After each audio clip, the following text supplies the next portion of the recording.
Tax बचाने का हो टेंशन या फिर पेचीदे टैक्स नियमों की उलझन, अटका हो रिफंड या मुश्किल में फंसा हो आपका रिटर्न। हर मुश्किल सवाल का आसान जवाब है टैक्स गुरु, जहां आप न सिर्फ अपना टैक्स बचाते हैं बल्कि हम टैक्स की उलझनों को सुलझाने के गुर भी आपको सिखाते हैं। नमस्कार, मैं हूं लक्ष्मण रॉय और आज आपके सवालों का जवाब देने के लिए हमारे साथ हैं जानी मानी टैक्स एक्सपर्ट गौरी चड्ढा। गौरी, आपका स्वागत है इस शो में। और जिन लोगों ने रिटर्न फाइल कर दिया है या फिर जिन लोगों ने नहीं फाइल किया, उन सब के लिए इस शो में गौरी कुछ खास आपको बताने वाली है। इसलिए मैं पहले बता दूं कि इस बार शो में क्या कुछ खास रहने वाला है।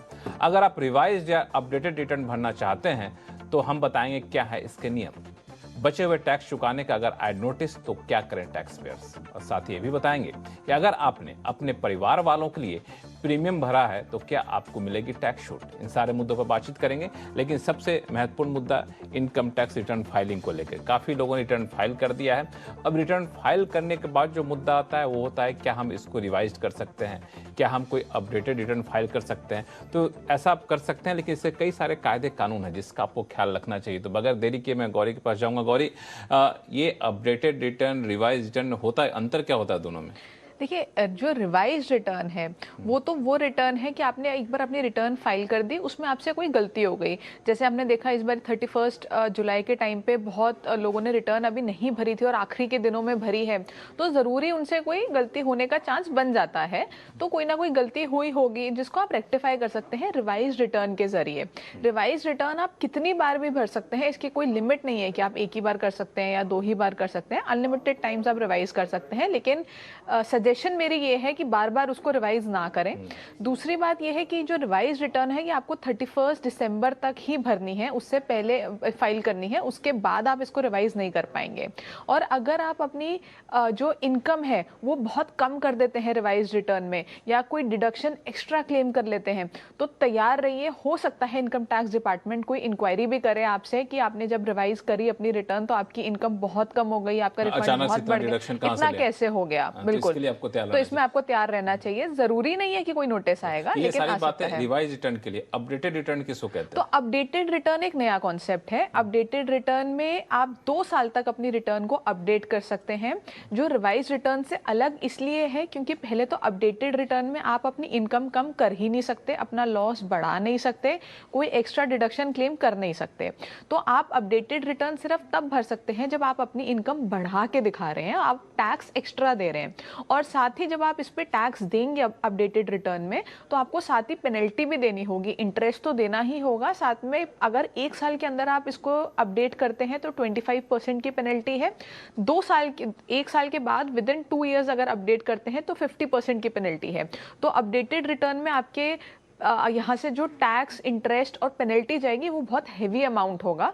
वहीं अगर आप रिवाइज रिटर्न फाइल करते हैं जिसमें आप अपना इनकम कम भी कर सकते हैं, लॉस को बढ़ा भी सकते हैं, एक्स्ट्रा डिडक्शन भी क्लेम कर सकते हैं, उसमें कोई पेनल्टी भी नहीं है। लेकिन जो लोग रिवाइज रिटर्न के दायरे में नहीं आते उनको अपडेटेड रिटर्न भरनी पड़ेगी। तो इसमें मेरा सवाल ये है कि अपडेटेड रिटर्न आप तभी भरें जब आप कुछ इनकम टैक्स डिपार्टमेंट को देना चाहते हैं। आप भर ही तब सकते हैं, आप उसके अलावा भर ही नहीं सकते। लेकिन ये रिवाइज में तो दोनों कर सकते हैं, हम कम भी कर सकते हैं, हम तो अपडेटेड में क्यों जाएंगे, हम तो रिवाइज में चले जाएंगे। अगर अपडेटेड रिटर्न का टाइम तो आपके पास 2 साल का है, रिवाइज रिटर्न आप 31 दिसंबर तक ही रिवाइज कर सकते हैं। अगर हम इनकम अपना बढ़ाना चाहते हैं तो हम 31 दिसंबर तक बढ़ा के दिखा सकते हैं। हमें अपडेटेड में जाने की जरूरत नहीं, रिवाइज में कर सकते हैं। रिवाइज में चूंकि कोई पेनल्टी नहीं लगनी है। बिल्कुल बिल्कुल। तो फर्स्ट ऑप्शन तो आपके पास होना चाहिए हमेशा रिवाइज करने का, अगर आप वो कंडीशंस फुलफिल करते हैं। अगर आप रिवाइज की कंडीशंस फुलफिल नहीं करते हैं तो आप अपडेटेड रिटर्न में जाइए। लेकिन रिवाइज कंडीशन क्या होती है, कुछ संक्षिप्त में बता सकते हैं? देखिए, कंडीशंस तो यही है कि आपको सबसे पहले तो 31 दिसंबर तक रिवाइज करनी है, यानी कि असेसमेंट ईयर खत्म होने, फाइनेंशियल ईयर खत्म होने के बाद 9 महीने तक आप इसको रिवाइज कर सकते हैं। पहले ये टाइम पीरियड 1 ईयर हुआ करता था, या आपकी असेसमेंट अगर हो गई है तो उससे पहले, यानी कि कंप्लीशन ऑफ असेसमेंट और completion of 9 months from the financial year, which ever is earlier, में आप अपनी रिटर्न को रिवाइज कर सकते हैं। और रिवाइज करने की कोई लिमिट नहीं है, कितनी बार भी रिवाइज कर सकते हैं। लेकिन आपने कहा कि कोशिश करें कि ज्यादा बार रिवाइज करेंगे तो हो सकता है डिपार्टमेंट को शक हो कि आप बार-बार क्यों रिवाइज कर रहे हैं। ज्यादा बार ना करिए, बल्कि आप रिवाइज रिटर्न में बहुत ज्यादा आमदनी में ऊपर नीचे दिखाया तो आप मान के चलिए इनकम टैक्स विभाग की पैनी नजर आप पर है, हो सकता है कि आपसे पूछताछ करना शुरू कर दे, क्यों ये पैसा कम हो रहा है, कैसे आपने डिडक्शन इतना ज्यादा क्लेम कर दिया। तो इन सारी बातों का ख्याल रखिएगा। तो इस बीच कई सारे फ़ोन कॉल्स हमारे पास आ रहे हैं। सबसे पहला फ़ोन कॉल है पटियाला से अनिल कुमार गोयल जी का। गोयल साहब नमस्कार, कैसे हैं आप? नमस्कार। नमस्कार लक्ष्मण जी, बहुत बहुत नमस्कार। सर मेरा क्वेश्चन है कि मेरी एफ एंड ओ में फ्यूचर एंड ऑप्शन में 20 लाख की टर्नओवर है। ठीक है। 20 लाख की टर्नओवर पर मुझे 1.5 लाख का लॉस है। अच्छा। क्या यह रिटर्न जो है वो ऑडिट करानी जरूरी है? और दूसरा मेरा क्वेश्चन है कि जो ये लॉस है इसको क्या किसी इनकम जैसे डिविडेंड हो गया, डिविडेंड की इनकम होगी, एफडीआर की इनकम होगी, उसके साथ या कोई एडजस्ट कर सकते MIS हैं की क्या? इंटरेस्ट है, उसके साथ इसको सेट ऑफ कर सकते हैं? ठीक है, ठीक है। तो देखिए, पहले आपका पहला सवाल देखते हैं। तो आपने पूछा कि आपका F&O में लॉस हो रहा है, टर्नओवर 20 लाख है, 1.5 लाख का लॉस है। तो उन्होंने ये सवाल इसलिए पूछा क्योंकि ज़्यादातर लोग 44 AD में दिखा देते हैं अपना F&O का जो प्रॉफिट है या लॉस है। लॉस तो दिखा नहीं सकते 44 AD में। तो इसका जवाब यही है कि अगर आप 44 AD में अपनी रिटर्न भर रहे हैं तो आपको मिनिमम 6 या 8% दिखाना है। 6% ही लेके चलते हैं F&O के, क्योंकि सब कुछ ऑनलाइन होता है। तो 6% आपको मिनिमम प्रॉफिट दिखाना है। या तो आप F&O को 44 AD में ले जाइए, 6% का प्रॉफिट दिखा दीजिए, जो आप शायद नहीं चाहेंगे क्योंकि आपका एक्चुअल में तो लॉस हो रहा है।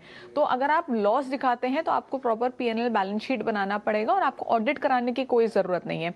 ऑडिट आपको तब कराना है जब आप 44 AD में रिटर्न भर रहे हैं और 6% से कम दिखा रहे हैं। नॉर्मल भर रहे हैं तो ऑडिट कराने की ज़रूरत नहीं है। दूसरा आपका सवाल है कि आप ये F&O के लॉस को सेट ऑफ कर सकते हैं क्या? तो आप इसको सेट ऑफ कर सकते हैं अपने इंटरेस्ट इनकम से। FD का इंटरेस्ट आ रहा है और जो भी आपने चीज़ें गिनाई उन सब से आप एडजस्ट कर सकते हैं। बस जो बिजनेस इनकम होती है, क्योंकि F&O की इनकम को हम बिजनेस इनकम मानते हैं, तो जो बिजनेस इनकम होती है वो आपकी सैलरी छोड़ के किसी भी हेड से एडजस्ट हो सकती है। तो कोई अगर आपको सैलरी इनकम आ रही है उससे एडजस्ट नहीं करेंगे आप, लेकिन इंटरेस्ट की, आपकी डिविडेंड की जो इनकम आ रही है उससे आप कर सकते हैं। बिल्कुल, काफ़ी महत्वपूर्ण बात आपने बताई। जो F&O की इनकम है उसको बिजनेस इनकम माना जाता है, तो बिजनेस इनकम को बिजनेस इनकम के साथ आप सेट ऑफ कर सकते हैं, सैलरी के साथ नहीं कर सकते। हाँ सैलरी जी, को छोड़ इंटरेस्ट के साथ भी कर सकते हैं, डिविडेंड के साथ भी कर सकते हैं। चलिए फिलहाल वक्त है छोटे से ब्रेक का। ब्रेक के बाद आपको बताएंगे कि बचे हुए टैक्स चुकाने का अगर आए नोटिस तो क्या करें टैक्स पेयर्स। लौटते हैं छोटे से ब्रेक के बाद।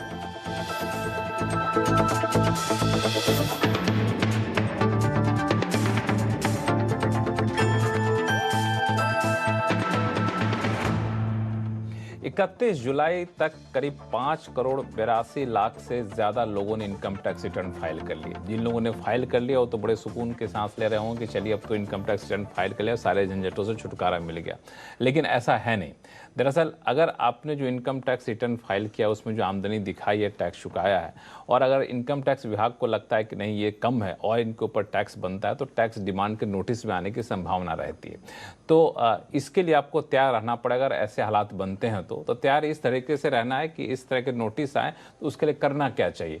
तो आज इस पर हम चर्चा करेंगे। लोगों के सवाल लेने से पहले गौरी, ये कितनी संभावना रहती है ऐसे डिमांड नोटिस आने की? देखिए, कुछ केसेस ऐसे होते हैं जब हमने कोई इनकम अपनी शो करी और वो इनकम आपकी 26 ईयर्स से मैच नहीं हुई, AIS में कोई एडिशनल इन्फॉर्मेशन है या कोई additional information income tax department के पास है, या आपने कोई एडिशनल डिडक्शन ले ली है, एग्जेम्पशन ले ली है, जो डिपार्टमेंट कहता है कि ये आपकी बनती नहीं है, आपने गलत ले ली है, तो जो डिपार्टमेंट है वो आपके लिए नोटिस इशू कर देगा। आपको जो इंटीमेशन है उसमें लिख के देगा कि आपकी डिमांड रेज हुई है और वो डिमांड आपको पे करनी है। अब इस डिमांड में 2 सवाल है मेरा। पहला सवाल कि जो डिमांड इनकम टैक्स डिपार्टमेंट कह रहा है कि आपके ऊपर बनता है, मैं कहूँ जी मेरे ऊपर नहीं बनता, आप जो कह रहे हो गलत है, इसका उपाय क्या, कैसे मैं जवाब? बिल्कुल। तो देखिए, जब आप पोर्टल पे जाएंगे अपने, वहां पे आपको 3 ऑप्शन दिखाई जाएंगी। सबसे पहला होगा कि आपकी डिमांड करेक्ट है, आप अग्री करते हैं।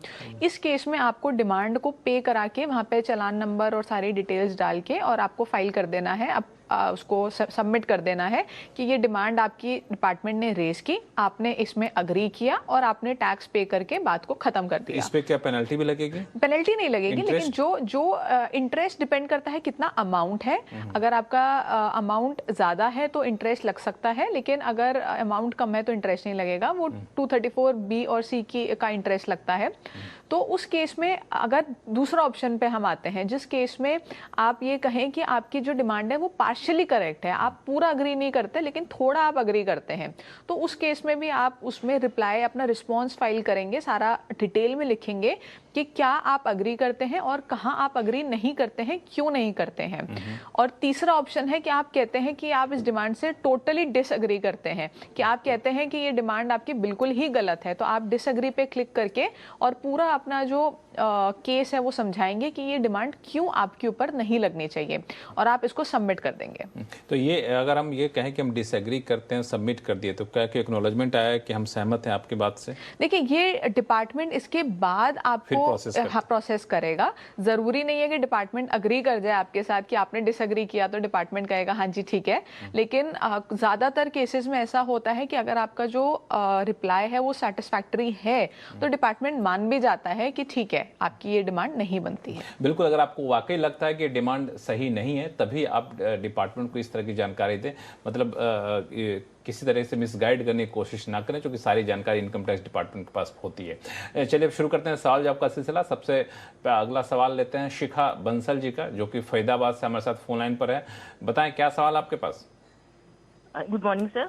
जी नमस्कार। सर मेरा क्वेश्चन है कि हम यहाँ पर रेंट में रहते हैं तो हमें HRA का बेनिफिट मिलता है। ठीक है। तो अब हमने अपना घर बना लिया है फरीदाबाद में ही, लेकिन थोड़ा सा 10 किलोमीटर की दूरी पर है, तो क्या हमें होम लोन का इंटरेस्ट का बेनिफिट भी मिलेगा विद तो आप HRA? उस घर में रहती हैं कि नहीं रहती हैं जो दूसरा लिया है कि नहीं लिया है?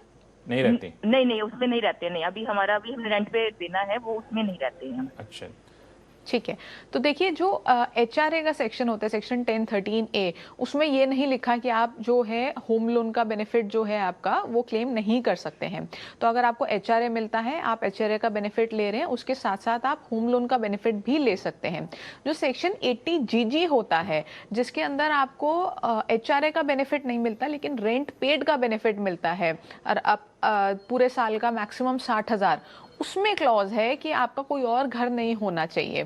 तो अगर आपका HRA की आप बात कर रहे हैं, आप HRA क्लेम कर रहे हैं, तो उस केस में आप होम लोन का बेनिफिट भी ले सकते हैं, HRA का बेनिफिट भी ले सकते हैं, दोनों एक साथ ले लीजिए, कोई दिक्कत नहीं। लेकिन मान लिया जो घर जिसका जिक्र इन्होंने किया, उस घर को आगे चल को रेंट पे रेंट आउट कर देते हैं, तो उनकी जो वहां से रेंटल इनकम आएगी वो आपकी इनकम बन जाएगी, उस पर आपको 30% की स्टैंडर्ड डिडक्शन मिलेगी, और म्युनिसिपल टैक्स जो आप पे करते हैं उसकी डिडक्शन मिलेगी, बैलेंस पे आपको टैक्स देना होगा। तो इनके आप घर ले लिया है तो उसके होम लोन का आपके HRA से कोई नाता रिश्ता नहीं है, आप बिल्कुल क्लेम कर सकते हैं, खुश हो जाइए।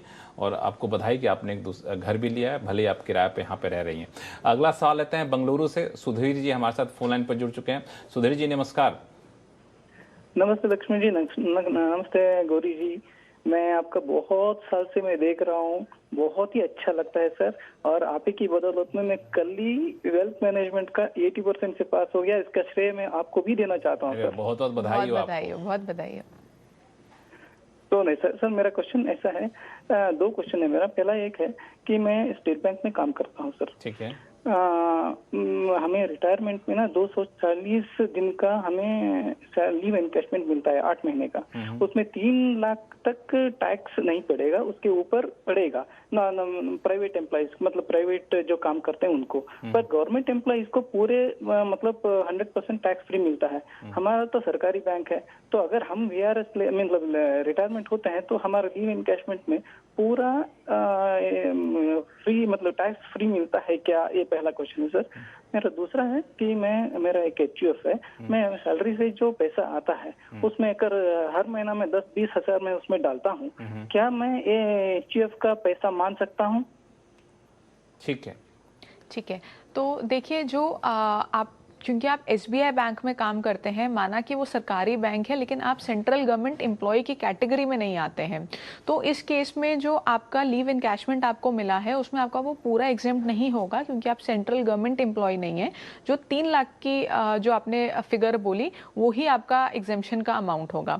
दूसरा आपने सवाल पूछा HUF वाला, तो उसमें इसमें मैं रोकूंगा आपको। State bank of India central bank के ऑनरशिप में, इसके बावजूद उनको सेंट्रल बैंक एम्प्लॉय नहीं माना जाएगा, उनको सेंट्रल गवर्नमेंट एम्प्लॉय नहीं माना, सेंट्रल गवर्नमेंट एम्प्लॉय, इस वजह से बेनिफिट इनको नहीं मिलेगा। हाँ जी। जो HUF वाला आपने पूछा, तो आप जो आपको सैलरी आती है आप HUF में उसको ट्रांसफर करते हैं, तो HUF को अगर अपने मेंबर्स से कुछ भी ट्रांसफ़र आता है, कैश आता है या कोई काइंड में कोई चीज़ आती है, तो वो माना जाता है कि आपने मेंबर से क्योंकि लिया है, तो मेंबर जो है वो फैमिली मतलब वो गिफ्ट में माना जाता है। तो इस केस में आपकी क्लबिंग ऑफ इनकम होगी, यानी कि एचयूएफ में जो भी पैसा आपने डाला है उस पर जो भी रिटर्न एचयूएफ को आ रही है वो आपकी इनकम में क्लब हो जाएगी और उस पर आपको टैक्स देना होगा। तो मुझे लगता है कि आपको एक बार पर्पस देखना चाहिए कि आप किस पर्पस से एचयूएफ में ट्रांसफ़र कर रहे हैं। अगर टैक्स बचाने के पर्पस से कर रहे हैं तो उस केस में टैक्स बचेगा नहीं। यहाँ पे सुधीर जी हमारे साथ अगर जुड़े हुए हैं, तो सुधीर जी किस पर्पस से आप एचयूएफ में पैसा लगा रहे हैं? नहीं सर, एक्चुअली ना मैं थोड़ा फंड क्रिएट कर रहा हूँ, टैक्स के मतलब नहीं है वो, बिजनेस उधर में शुरू कर रहा हूँ उसमें। तो बिजनेस के इसीलिए मैं कर रहा हूँ सर ट्रांसफर। ठीक है, तो उस फंड से जो भी इनकम होगी वो आपकी इनकम में क्लब होगी, इस बात का ध्यान रखिएगा। बिल्कुल, तो वो आपकी इनकम में क्लब होगी। उम्मीद करता हूँ कि आपके सभी सवालों का जवाब मिल गया होगा। हाँ sir, so nice of you, thank you very very much madam, thank you very much sir. चलिए, आप हमारे शो को इस तरह से देखते रहिए और आप लोग तारीफ करते हैं तो हम लोगों का हौसला ही बढ़ता है। चलिए अगले कॉलर के पास चलते हैं। ये अनिल महेश्वरी जी हैं अमृतसर से। अनिल जी नमस्कार, क्या उलझन है आपकी? सर मैं और मेरी वाइफ दोनों सीनियर सिटीजन हैं। अच्छा। और हमको ये जानना है, जो LIC प्रीमियम होता है वेदर फॉर ग्रैंडसन और ग्रैंड डॉटर या सन और डॉटर इन लॉ के लिए, अगर हम अपनी इनकम से पे करते हैं अपने अकाउंट से, मैं या मेरी वाइफ, तो क्या हम ATC में उस पर रिबेट जो बेनिफिट है ले पाएंगे या नहीं? ठीक है, सबसे पहले तो बहुत अच्छी बात है कि आप दोनों सीनियर सिटीजन हैं और आप लोग, अपनी आमदनी तो लिमिटेड होती है सीनियर सिटीजन की, उसके बावजूद अपने ग्रैंड सन के लिए और ग्रैंड डॉटर के लिए आप यहाँ पे इंश्योरेंस का ख्याल रखते हैं, उनका प्रीमियम खुद अपने अकाउंट से आप देते हैं। तो इस पे क्या मिलेगी टैक्स छूट? तो बड़ी अच्छी बात है। नहीं, देखिए प्रीमियम तो ये देते हैं, बहुत अच्छी बात है माना, लेकिन जो डिडक्शन है प्रीमियम को पे करने की, वो या तो आप अपने लिए ले सकते हैं या अपने स्पाउस के लिए ले सकते हैं, यानी कि अपनी वाइफ के लिए, या अपने बच्चों के लिए ले सकते हैं। आप अपने ग्रैंड चिल्ड्रन और अपनी डॉटर इन लॉ के लिए इसको क्लेम नहीं कर पाएंगे, तो आप इस डिडक्शन को क्लेम मत कीजिएगा और ATC का बेनिफिट मत लीजिएगा। ओह, तो हालांकि आप अच्छा काम कर रहे हैं, लेकिन ये है कि इसको आप ATC में क्लेम नहीं कर सकते हैं, इस प्रीमियम पे आपको टैक्स छूट नहीं मिलेगी। लेकिन कोई बात नहीं, टैक्स में छूट नहीं मिलेगी, लेकिन संतोष तो हो रहा है कि चलिए अपने पैसे से कुछ बच्चों के हितों का ख्याल रखा जा रहा है। चलिए फिलहाल वक्त है छोटे से ब्रेक का। ब्रेक के बाद कहीं जाइएगा नहीं, जारी है हमारे खास शो टैक्स गुरु।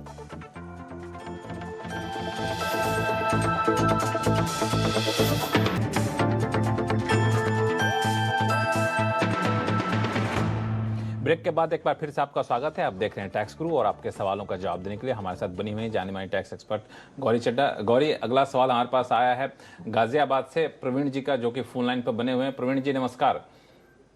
नमस्कार जी, बताएं क्या उलझन है आपकी? उलझन यह है, जो सीनियर सिटीजन या वैसे भी FD मैच्योर करने से पहले अगर हम प्री मैच्योर कराते हैं तो उस पर बैंक्स कुछ पेनल्टी काट लेते हैं। ठीक है, तो क्या उसको हम अपने इनकम टैक्स में उसकी कुछ छूट ले सकते हैं कि नहीं? ठीक है, तो देखिए आप जो आपका प्री मैच्योर FD के लिए जो भी आपकी पेनल्टी कटती है वो आप कहीं रिटर्न में क्लेम नहीं कर सकते हैं, लेकिन कुछ बैंक्स ऐसे हैं जो आपको जो इंटरेस्ट सर्टिफिकेट देते हैं उसमें उस अमाउंट को एडजस्ट करके देते हैं। हालांकि सारे बैंक्स ऐसे नहीं देते हैं, तो या तो आप अपने बैंक में जाके बात कीजिए कि वो आपका जो पेनल्टी कटी है उसको एडजस्ट कर दे इंटरेस्ट से और उसके बाद सर्टिफिकेट दे।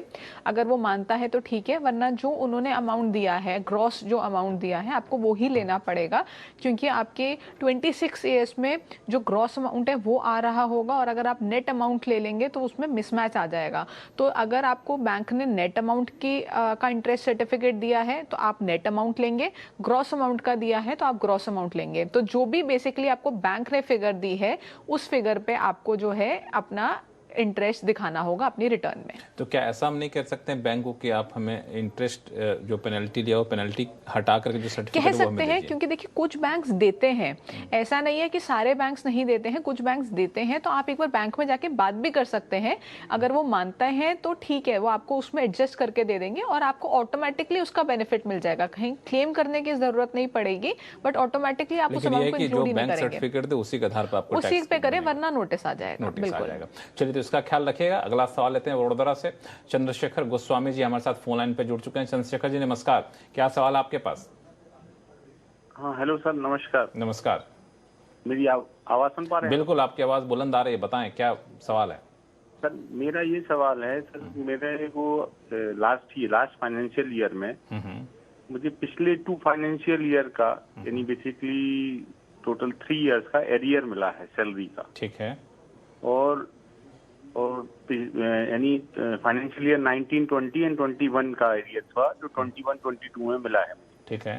तो प्रीवियस 2 इयर्स में मेरी टैक्स स्लैब जो था वो 10% स्लैब में मेरा था इनकम टैक्स, और इस बार क्योंकि एरियर आने से मेरा टैक्स रेट 20% स्लैब में मैं डायरेक्टली चला गया हूँ। ठीक है। तो मैं उसको रिफंड लेना चाहता हूँ। मैंने आपके ही शो में देखा था कि फॉर्म 10 ही भर के हम उसका रिफंड ले सकते हैं, लेकिन प्रॉब्लम ये है कि हमारा जो एम्प्लॉयर है वो हमें 10 ही देने को रेडी नहीं है। वो कह रहे नहीं, आपकी पूरी सैलरी हम इस फाइनेंशियल ईयर में एज अ हेड सैलरी में ही शो करेंगे फॉर्म 16 में। ठीक है, मामला उलझा हुआ है। तो मैं यही जानना चाहता हूँ, अगर एम्प्लॉयर 10 ही फॉर्म नहीं देता है तो फिर क्या हम डायरेक्टली 10 ही भर सकते हैं पर्सनली जाके? बिल्कुल आपके उलझन दूर करेंगे हम। और मेरे सीए का ये कहना है कि आप अगर डायरेक्टली फॉर्म 10 ही भरेंगे तो इनकम टैक्स डिपार्टमेंट से क्वेरी आने के 100% चांसेस हैं, और ये जितने भी क्वेरीज आती हैं वो फेसलेस इंटरव्यू क्वेरीज रहती हैं, तो वी कैन नॉट जस्टिफाई कि व्हाट इज द रियल। हालांकि आपने खुद काफी रिसर्च कर लिया, लेकिन हमारी टैक्स गुरु हैं गौरी, बताएंगे आपको, आपके सारी उलझने दूर करेंगे। गौरी, क्या करना चाहिए इनको? जी देखिए, इनका जो केस है, जो आप अपने एम्प्लॉयर से 10 ही मांग रहे हैं, एम्प्लॉयर तो बिल्कुल भी 10 ही नहीं देगा, क्योंकि एम्प्लॉयर के पास 10 ही फॉर्म है ही नहीं, वो आप ही को भरना है। वो आप भरेंगे, उसमें सारी डिटेल्स आप देंगे। फॉर्म लाएं कहाँ से? ऑनलाइन आपको जो फाइलिंग का आपका पोर्टल है, इनकम टैक्स की जो वेबसाइट है, उसके ऊपर जो फॉर्म्स का कॉलम आता है उसके अंदर आपको फॉर्म 10 ही मिल जाएगा। उस फॉर्म को आपको रिटर्न भरने से पहले भर देना है। उसमें बहुत सारी डिटेल्स मांगते हैं कि आपकी तब सैलरी कितनी थी, अब सैलरी कितनी है, एरियर्स कौन से साल में कितने मिले, काफ़ी सारी उसमें कैलकुलेशन होती है। थोड़ा सा कॉम्प्लिकेटेड फॉर्म होता है। उस फॉर्म को आपको भरना है और आपको क्लेम करना है। मैं ये नहीं बोल रही कि आपको नोटिस नहीं आएगा, जैसे आपके सीए ने बोला नोटिस आ सकता है। देखिए, नोटिस तो किसी को भी कभी भी आ सकता है, लेकिन अगर नोटिस आता है और आपने जेन्युइन अमाउंट क्लेम किया है अपने एरियर्स का, तो घबराने की कोई बात ही नहीं है। आने दीजिए नोटिस, आप उनको एक्सप्लेन कर दीजिएगा कि आपकी ये एरियर्स थे, इस पे आपको डिडक्शन चाहिए, आपको डिडक्शन मिलनी चाहिए, इसका रिलीफ मिलना चाहिए सेक्शन 89 का, और आपने ये क्लेम किया है, तो कोई घबराने वाली बात नहीं है। चलिए, कोई यहाँ पर टेंशन करने की जरूरत नहीं है चंद्रशेखर जी। और 10 ही जो आप एम्प्लॉयर से मांग रहे थे उनके पास होता ही नहीं है, लेकिन 10 ही फॉर्म आप डाउनलोड करके उसको भर सकते हैं। जैसा कि गौरी ने बताया, आप अपनी समस्या को दूर कर सकते हैं। गौरी, बहुत बहुत धन्यवाद सभी सवालों का जवाब देने के लिए। और टैक्स गुरु में फिलहाल इतना ही। आपके पास कोई भी सवाल हो तो आप हमें लिख भेजिए tax@moneycontrol.com पर। आप अपने सवाल के साथ अपना नाम और मोबाइल नंबर लिखना ना भूलें। हाँ, सवाल भेजिए tax@moneycontrol.com पर। और टैक्स गुरु में फिलहाल इतना ही। देखते रहिए CNBC आवाज। नमस्कार।